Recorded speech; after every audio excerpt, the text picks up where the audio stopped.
7 p.m. Eastern Daylight Time. At 6:21 p.m. Eastern Daylight Time, a severe thunderstorm was located 7 miles south of Fennell, or 8 miles south of Hermitage, moving east at 40 miles per hour. Hazard, 60 miles per hour with gusts and quarter-size hail. Source, radar indicated. Impact, hail damage to vehicles is expected. Expect wind damage to roofs, siding, and trees.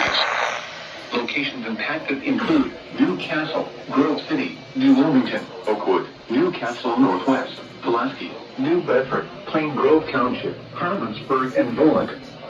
Seek shelter inside a well-built structure and stay away from windows. The storm is capable of producing damaging winds and large hail.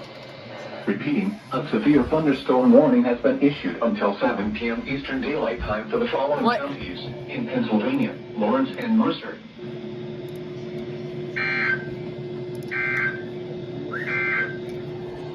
The forecast for the